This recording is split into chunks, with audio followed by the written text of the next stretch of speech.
Hello and welcome. I'm Dr. Adam Dorsey, a psychologist in Silicon Valley, and I am the host of Super Psyched, a podcast dedicated to supercharging your life. Each episode contains fun, high-quality interviews with experts looking at psychology from all angles.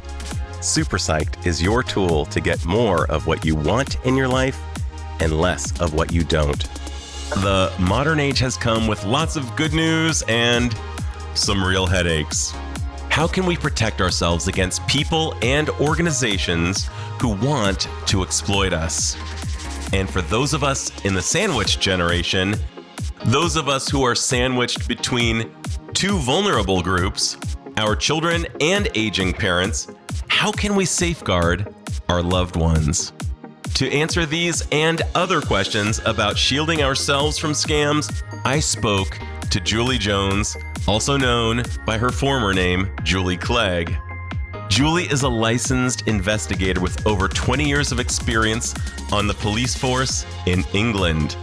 She's an intelligence expert on the UK reality TV series Hunted and Celebrity Hunted, and she's taught investigative skills and procedures in more than 20 countries. She's also the founder and CEO of Human Eye Intelligence Services and the author of How to Become a World-Class Investigator. So, join Julie and me as we discuss protecting ourselves and loved ones from scammers. Julie Jones, formerly known as Julie Clegg, welcome to Super Psyched. Thank you so much, Adam. I'm really thrilled to be here.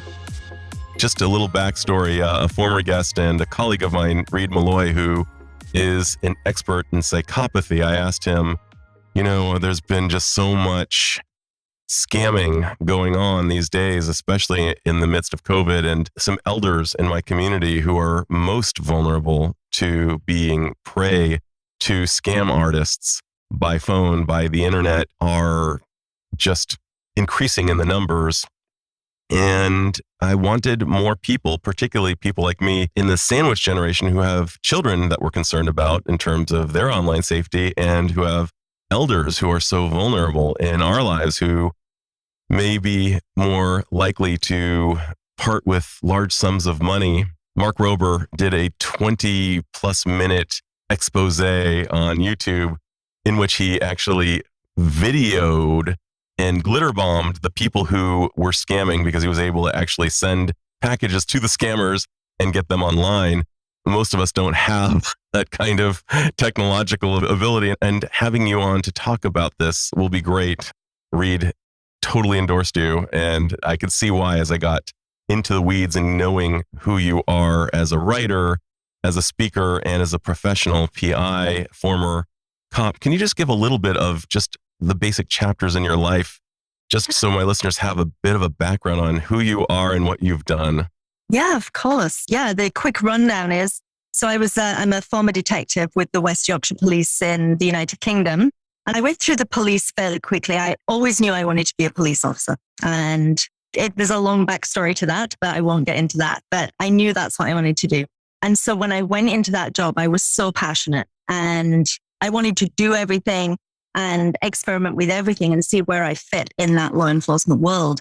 I ended up fairly quickly going into undercover work back then. And it sounds terribly sexist, and it was, but I was, tall and blonde and young. And I was the perfect person to go out and be a drug buyer or to look like a prostitute, so that I would go out and stand on the corners and, do these drug buys and then, get deeper and deeper into that world. So I did that for a while, and that was really great experience for me to understand. I think that was the beginning of my understanding of deception and how deception and manipulation is used and can be used on both sides to get certain things, and how that really is its own currency. I moved on from that into what's called field intelligence work. So finding information. Back then, my role was around sex offenders and potentially dangerous offenders. And I also dealt with covert human intelligence sources as well, so handling police informants. That all got quite dangerous. And then I got pregnant with my daughter, so I wanted a little safer type of job. So I went into the intelligence field, and that's where I really found my passion. as an intelligence officer. And this was prior to 2007. So it was prior to Facebook, prior to social media as we know it, prior to iPhones, prior to all of that. So technology was really, we were on the leading edge of the internet back then and doing some very innovative things. And I found my passion. So I ended up taking a leave of absence and moving to Canada to work with a company over here that did internet investigations and research. And I never went back. I threw myself fully into this world and learned everything I could. And I've, for the last, 15 years, I traveled around the world teaching how to use the internet as an investigative research tool. So teaching law enforcement, government, military, Fortune 500s, consulting, and gathering as much information as I could and learning as much as I could about what's happening around the world in this genre of investigation. I then got asked to do a TV show in the UK. It happened by accident in that somebody knew about the work I was doing in the UK around internet investigation and intelligence. And this production company had a concept for a show, which was, is it possible to live off the grid in 21st century Britain? And this was round about the time when the legislation in the UK was changing. So the government was bringing in what became known as the Snoopers Charter that gave internet service providers the ability to view what people were doing in their own homes and on their own computers.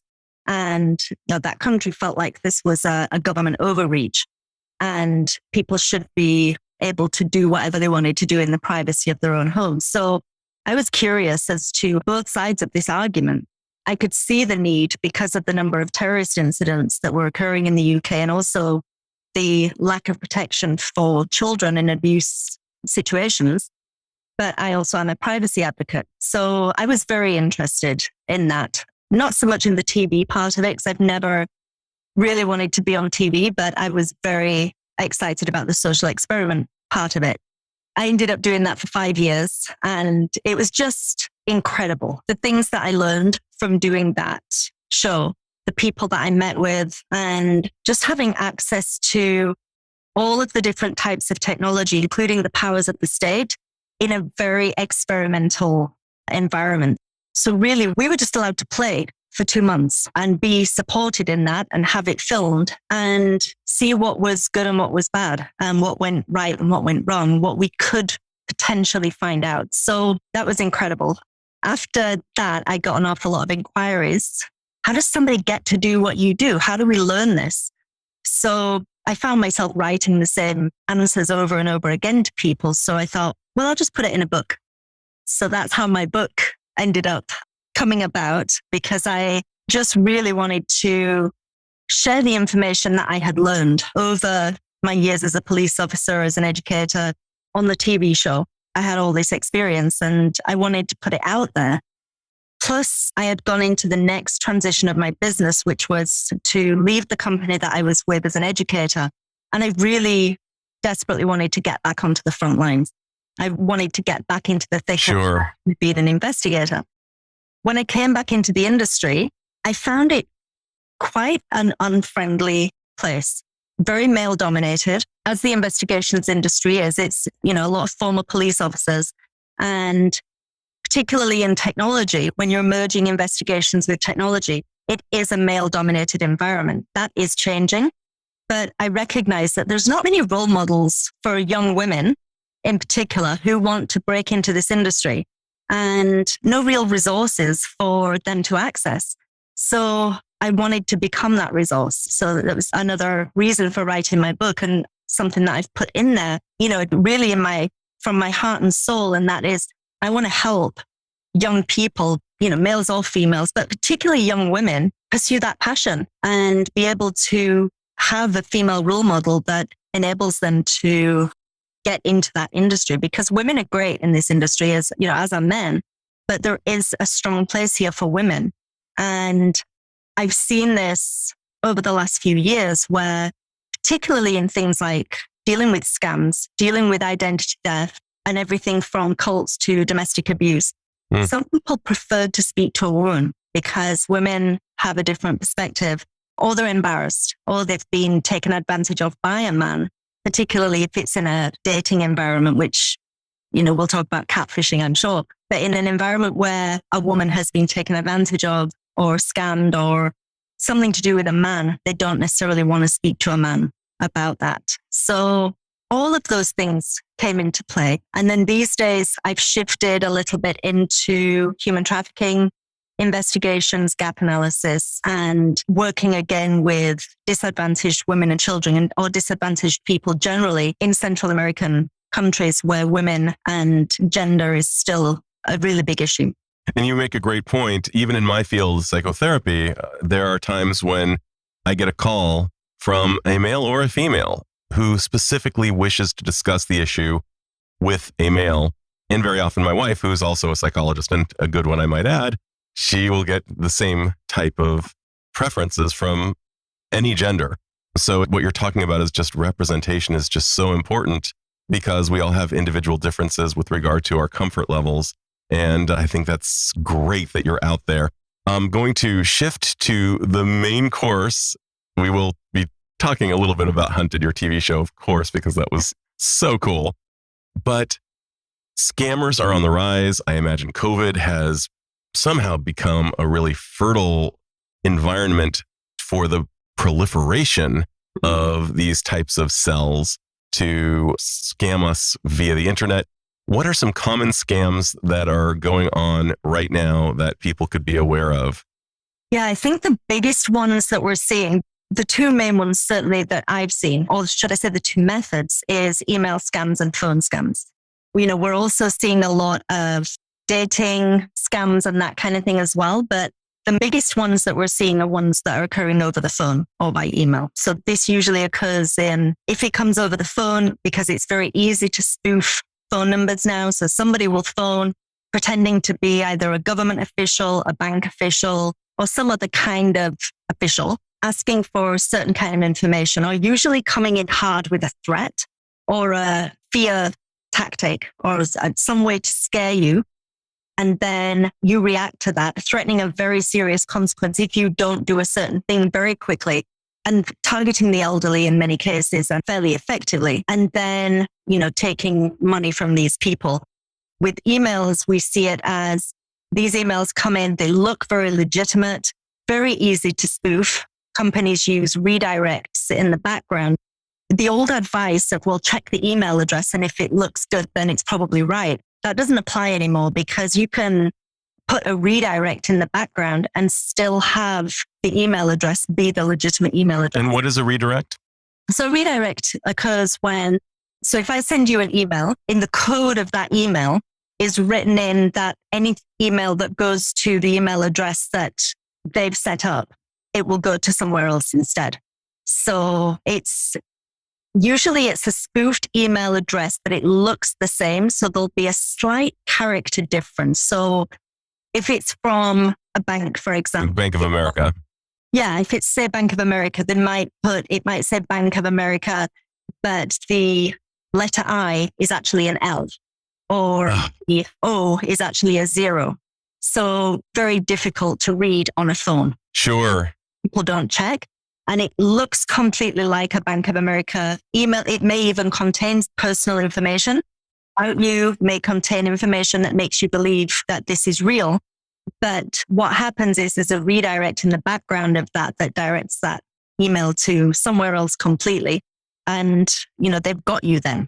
So oftentimes it's a form of extortion. If you don't, then we will do this. And in fact, in the psychology circle, psychologists were targeted and told that they had failed to appear in court under a subpoena, and that if they didn't go to the local drugstore and wire money to the county clerk or something like that, and they would, of course, give the coordinates to wire said money. And this happened to someone I know, and I got on the phone and three-wayed the county clerk while the person was doing it. And the guy got, he hung up. But I could tell it was BS, but I wanted to be absolutely sure. And in fact, it was BS. And yet the scammers are so brilliant because they really prey on our nervous system. They prey on our sympathetic nervous system, which is our fight and flight. And as soon as we hear we owe money or with something relating to a court, we freak out. And as the anxiety goes up, our intellectual functioning goes down. And for the elderly who did not grow up with these technologies or these nefarious forces, I would imagine that they are far greater prey because they're more likely to believe that what is going on the other end is legit, and therefore they part with their money. And it's heartbreaking. What can an adult child of an older person do to protect them from these nefarious forces? It's a great point. I've dealt with 2 or 3 cases recently where it's been an elderly person that has been scammed out of literally their entire life savings. And in one case, their house. And in this particular case, it was a cryptocurrency scam. And one of the issues that we're seeing is because, and you mentioned earlier that COVID has exacerbated this issue. And why is that? There's a number of reasons. One of the biggest issues is isolation.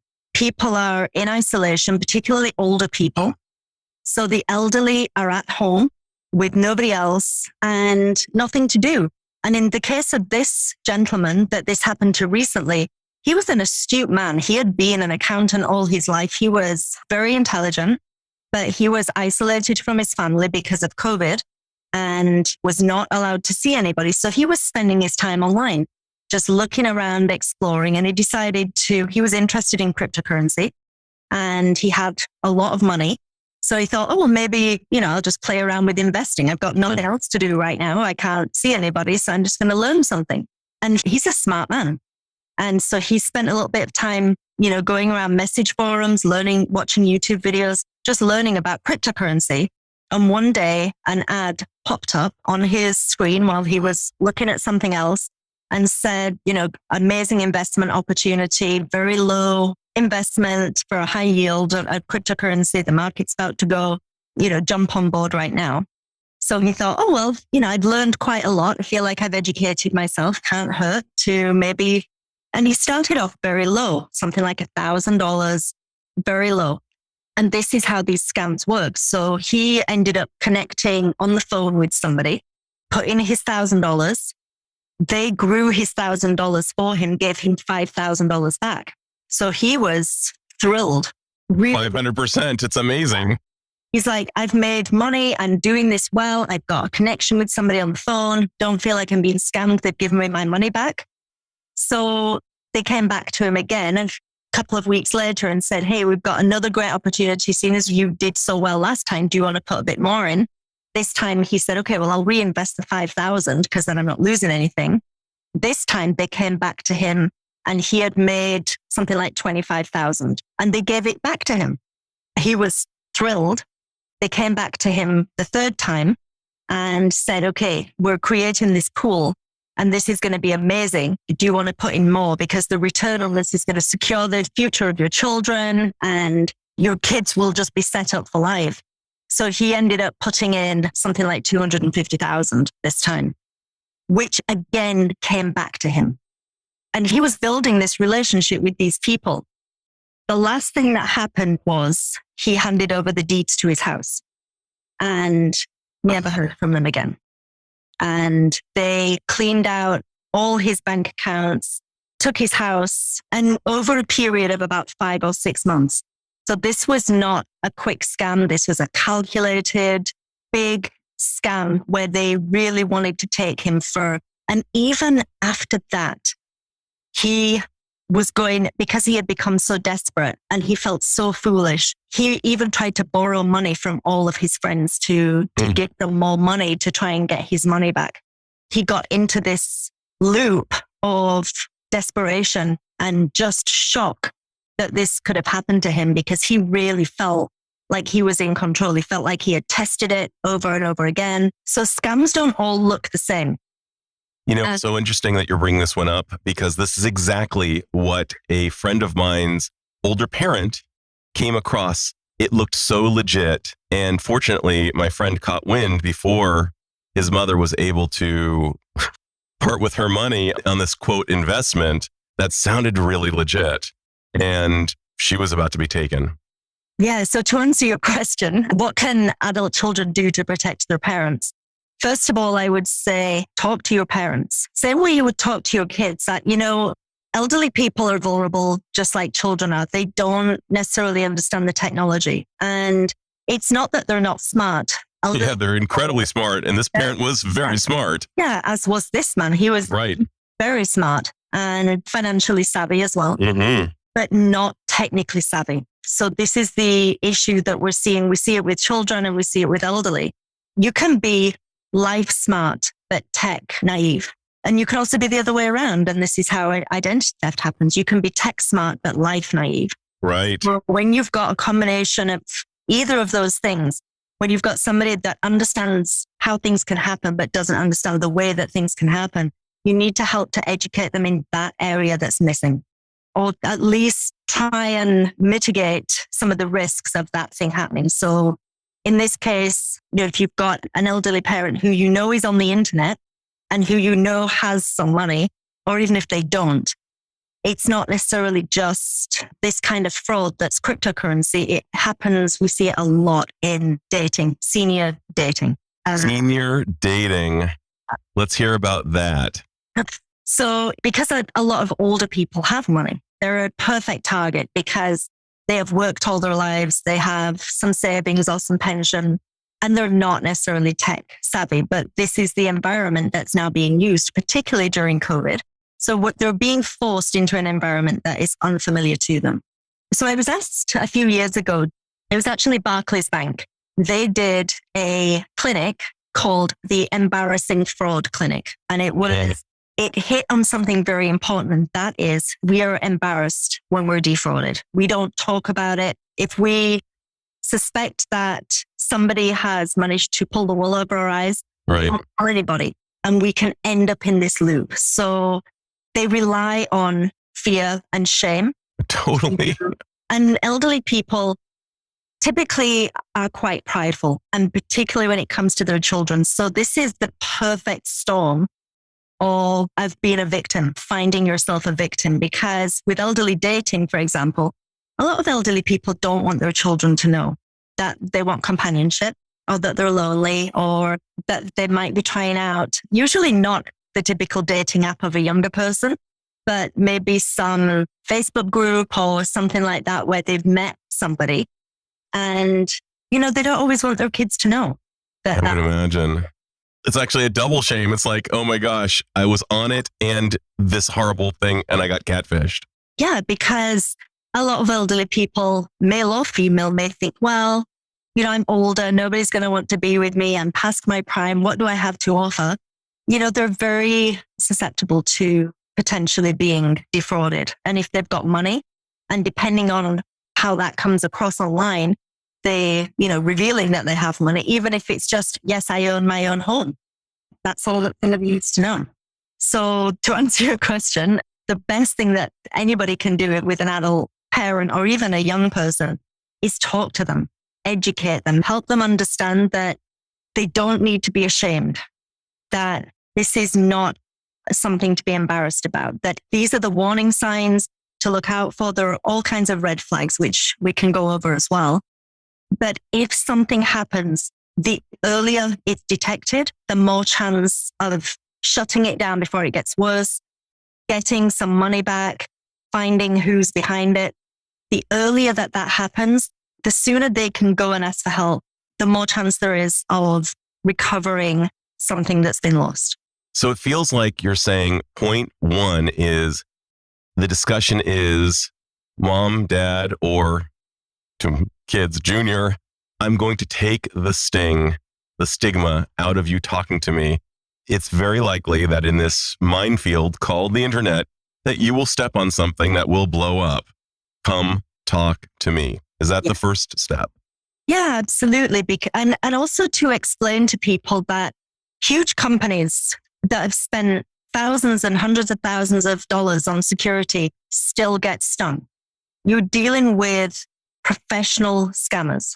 This is not something to be ashamed of or embarrassed about, because you're up against somebody that has targeted you, or somebody with your background specifically. So you're up against an enemy that you can't see and that you can't defend yourself against. So this is not something you've done wrong. Right. It's nothing to be ashamed of. And I would say 100% of people have had a scam attempt against them. Sure. So it's not a question of if, it's a question of when. And by the way, you already have been scammed. Yeah. Or attempted. Or attempted. That's right. Somebody has attempted. Yeah. What might be some other talking points in addition to come talk to me? I think explaining the red flags and how that could come across in different environments. One of the things I explain when I'm talking to young people, for example, and I have a lot of parents come to me and say, my child is looking at these kind of apps. Should I remove them from these apps? Should I take the phone away? What do I do? For me, my biggest advice to anybody is education is key. So understanding preemptively what these scams and extortions can look like. People don't fully need to know how the technology works. They just need to know what the technology is capable of and the different ways that can occur. And also that just because you combat it once doesn't mean that they won't come and try a different way. So understanding social engineering, just the concept of social engineering, and that is the manipulation by somebody of somebody else or a system or a process to gather information. And when you've got somebody targeting you specifically, they will come at you in all different ways until they find the weakness. And then they will exploit that weakness. So if email doesn't work, it might be a phone call. If a phone call doesn't work, it might be coming to your house pretending to be a technician of some kind. Or even perhaps a letter in the mail. Or a letter in the mail. And that's not to say that people should live in fear either. Like, we don't want people being terrified of communicating and shutting themselves off. But having awareness of what's possible and what's probable, what's likely, and how it looks, and how to defend yourself. And if that happens, if you fall victim, to not be ashamed and to not be embarrassed and to talk about it, because it happens to a lot of people. That is such a great piece of advice. Sure, you get a lot of calls every day. I know I do, that come from scammers or potential scammers. And sometimes they don't even say anything. Sometimes they say, you may have won such an award. And sometimes it's somebody speaking in a foreign language. What is going on? Oftentimes there's actually nobody on the other end. No. So the analogy I would use for this is, think of a really busy market square. Like, think in the middle of London on market day, there might be 10,000 people in that market square. So say you have a pickpocket who goes around all day stealing wallets out of people's pockets in this very busy market square. He has to weigh up the risk versus reward for, I might be able to steal 100 wallets today. There might be anything from 0 to reasonable amount of money in those wallets. But my risk of getting caught doing this is quite high because, if I'm going to steal 100 wallets, and my daughter's doing stats right now, and stats is not necessarily my but if there's a certain ratio for where the risk outweighs the reward in terms of how much money you can make doing a physical activity. And this is where COVID has shifted things. Because everybody has moved online, the risk to reward ratio in favor of the scammers has hugely outweighed what it used to be in the physical realm. Like, at one point, if you were going to rob a bank, for example, to make a massive amount of money, the risk in doing that was quite high. Doing a bank robbery, I would think it would be extremely high. Whereas think of it in a couple of different ways online. So first of all, you have an endless or an almost endless pool of people. And at best, you get some money out of somebody. At worst, you learn that a technique doesn't work and you're able to refine that technique for next time. Or you can hit that person up in a different way. As soon as you have someone's data, they are a target for any number of ways that you can think of to approach them to just find that person's weakness.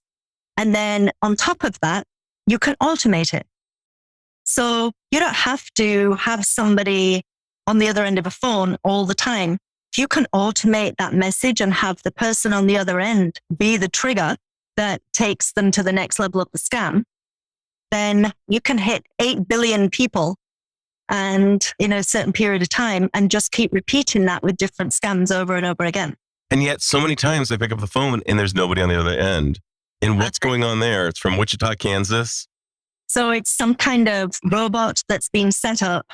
So your phone number has been exposed, possibly in a data breach. And I'll explain data breaches in a moment. So your phone number has been likely exposed in a data breach, or has it ended up on some kind of database somewhere. And it will just be some kind of bot that needs you to do something on the other end of that. Sometimes it's as simple as answering the phone. Sometimes just by answering the phone, you complete the scam on their part. They now know that there's a live person. That's right. So sometimes if you pick up the phone and it's silent, or it's a foreign voice, or just a couple of clicks, or, press 1 for this information. Exactly. Sometimes it's the act of you pressing a button that launches something either on your phone or lets them know that there's a human on the other end of that phone. So those calls are exploratory and are giving them some form of social engineering.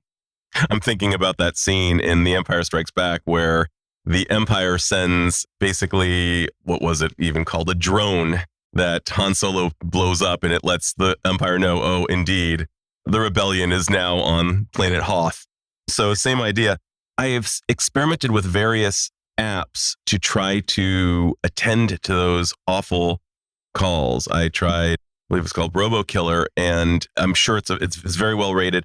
I found the interface difficult to use. I think I will go back to it, but at present, I haven't been able to master it. I'm wondering, are there any apps that you know of that are really easy to use that could reduce the spam calls?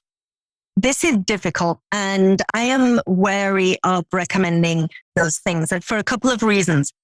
First of all, if you don't set that up correctly, you may think you're protected and you're not. It gives you a false sense of security, and that can actually increase your vulnerability because you think then the calls that are coming through are real, and it causes you to drop your guard a little bit. So if you don't set that up absolutely correctly, then you could actually be making things worse. And secondly, it's so easy to spoof numbers. It's so easy for somebody to pretend to be somebody else. And one of the other issues that comes up now is it's not just cellular calls. A lot of these calls that come in now use voice over IP, or they use online automated phone number generators. So you don't necessarily know where the phone call is coming from. It's only really going to pick up the ones that are known to be scams. But they rotate so quickly, and these numbers are so unique. For me, it's futile. It is. It's difficult, and you're going to get caught out anyway. So in light of the futility of these apps, what can a person do? So again, the first one is awareness. The way I deal with it is I don't answer a call unless I know who it is. If the call comes through as somebody that I believe I recognize, so I know the people in my address book, and actually caller ID now is better. It's becoming more intelligent. So even if somebody is not in my address book, it still tends to come up and show me who that is. If in doubt at all, don't answer the call. If it's somebody legitimate, they're going to leave you a message. So I screen my calls completely, 100%, unless I know who it is. And if in doubt, have that number leave you a message and call back at the legitimate number that you know that it is. So let's say I get calls all the time from, say, Scotiabank or other banks. Well, first of all, I know that I don't have an account with some of these banks. So I know to ignore that, even though it comes up as that bank on my phone. If that legitimately is my bank, and I've had a number of these recently where I've had a call from the bank saying, I had a really good one recently where they called and said, you've had 2 fraudulent uses of your credit card this morning. One of them was this site, one of them was this place, and it was a human voice. We believe this is fraudulent. Can you call us right away? So I called them, and actually they caught me in the middle of the supermarket. So I was in the supermarket. I had this person saying, you've had these frauds. So I said, okay, of course I was alarmed. So they said, we just need to verify your account, and then we're going to put a stop on your card, issue you and your credit card. So I said, okay, great. So they said, okay, can you give us your postcode? We need to verify your address. So I said, no, you tell me what information you have for me and I will verify. And they said, no, we can't do that. You need to give us your information. So I said, no, I'm going to call the number on the back of my credit card and I'm going to deal with it that way. And they swore at me and hung up. These people rely on you and they sound very legitimate and professional. And they really do. Even that guy who was talking about the subpoena from the county. I mean, it was just, wow. Yeah. He sounded great. They're so well versed. And bear in mind, they do this 100 times a day. Right. They learn very quickly what works and what doesn't. You would know better than anybody that playing on somebody's fear, finding their vulnerability, that initial reaction tells you everything you need to know and whether or not you got somebody or not in that first 20 seconds. Right. Is this person going to fall prey? And I would contend that the vast majority of us are vulnerable just because of the fact that we are people who are sentient and probably good. I'm thinking about some of the psychopathic traits. I'm not necessarily calling all the scammers psychopaths, but the traits involved of reading a person, manipulating, engaging in the type of sadistic practices and building this fake rapport and grooming a person over time, letting them think, wow, I'm really on your team. I'm going to increase your money, and doing kind of the long scam, and how building on that trust over time. And then whammo, you find out you're really in deep trouble. And this happens on social media where children can be sextorted and they go into showing a particular body part over time after they've been groomed. And then, I'll tell your parents and show all your friends if you don't do more. So there are lots of bad things that are going on by, I would contend, bad people, quite frankly. So in light of the fact that there are people out there who have some pretty negative agendas, it would appear that you are advocating that more people become capable of the skills that were previously kind of secretly held in the domain of the private eye. And I'm wondering, what are the risks and benefits of more people having these technologies? I don't know that it's necessarily a good idea to try and, there's a happy medium somewhere, because of course, when you're a private investigator, and particularly the kind of private investigator I am, where I deal solely in technology, I don't do any kind of surveillance. Everything I do is behind my keyboard. And that's taken 25 years of understanding technology to even understand what's possible and what's not possible, what's probable. It's one of the biggest questions I get is this actually possible? Is this likely to have happened technologically? Is somebody able to do this? To get that level of skill actually takes quite a lot of time and training. So I wouldn't advocate for people to do that. What I would advocate for is for people to use this technology to raise their own awareness. There are some really great YouTube videos out there. There's some great message forums, great sites to just educate yourself. Watch some videos. There's videos put out by police agencies, by private agencies, whose job it is to help protect people. And that's what I would advocate people use that technology for, is education and awareness. That's brilliant. Is there something that I should have asked but haven't yet asked? I would like to come back to the data breach point, because I think people aren't aware of data breaches. And this is, when we talk about being embarrassed, it's important to realize that most of the information that's out there about us is information that is beyond our control. We haven't put it out there. So when you sign up for a service, whether it's Dropbox, Spotify, a fitness app, whatever, you give your information to this site. If you buy something on Amazon, whatever it is, you input your information, name, address, phone number, credit card information. If you're on a fitness app, you might put the route that you walk, all this information, your IP address, your username, your password, all of that is collected. And we do that more than we realize. We sign up for things all the time and we don't realize that we're creating this username and password.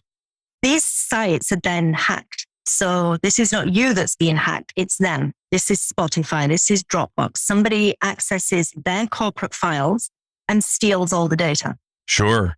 That data is then sold on the dark web or passed around on a database, purchased by criminal enterprises, and they use that information to social engineer the perfect scam that then hits a certain demographic.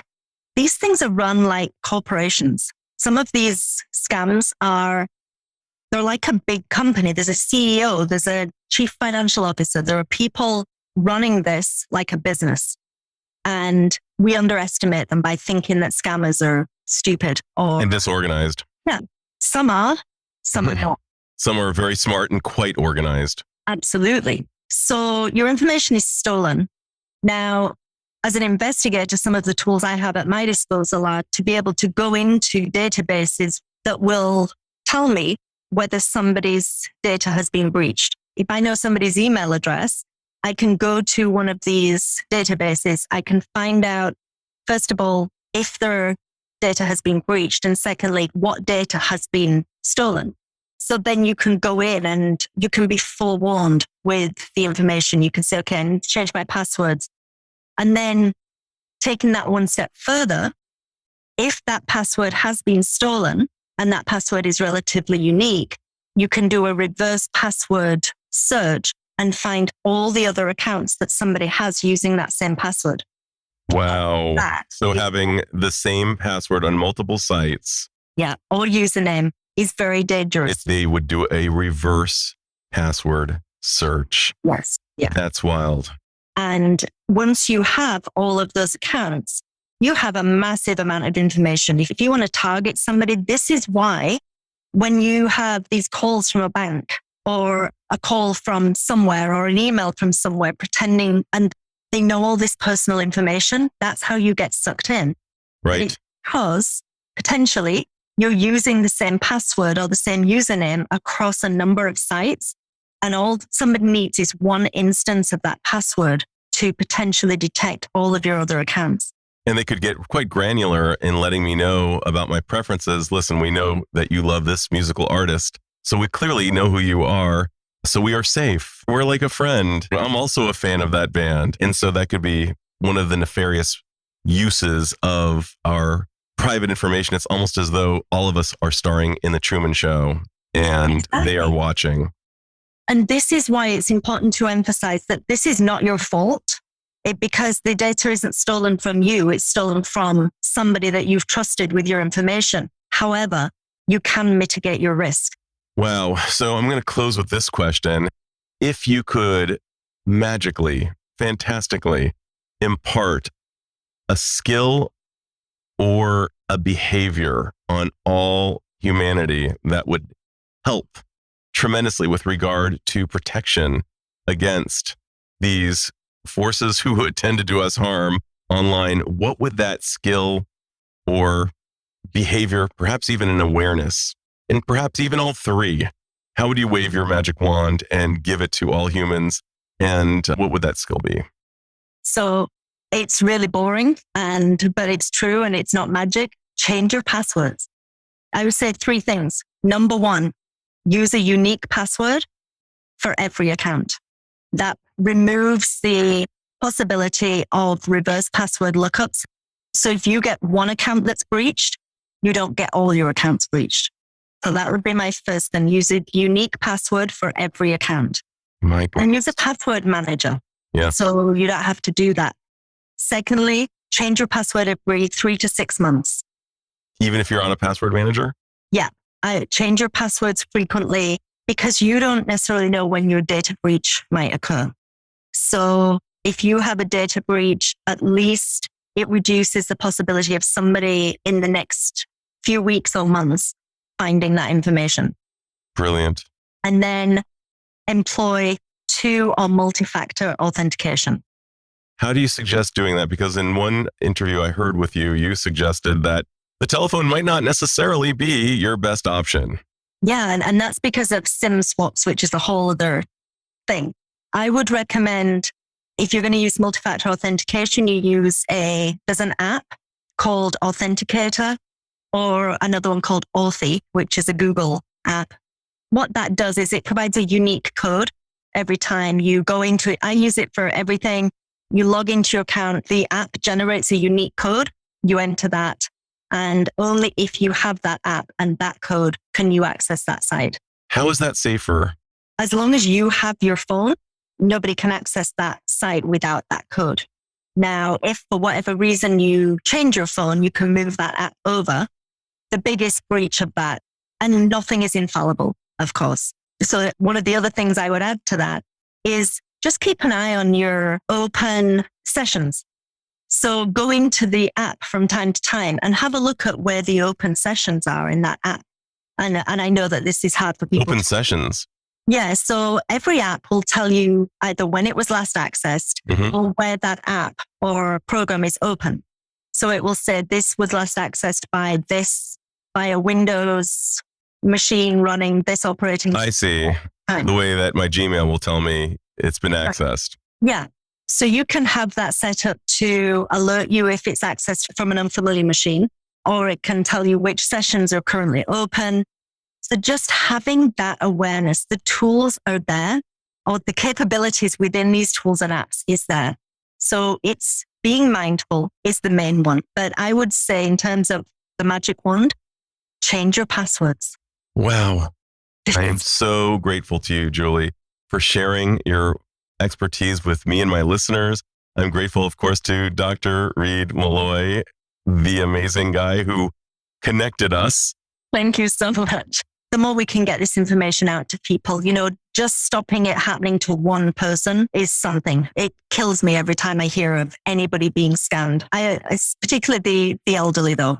The elderly deserve our protection and need our protection. And if you have elderly parents, I would urge you to have this conversation with them. Point taken. Thanks again, Julie. No problem at all. This is Dr. Adam Dorsey thanking you for listening to Super Psyched. If you know anyone who might like it or who might benefit from listening, share it. And if you like the episode, please hit subscribe.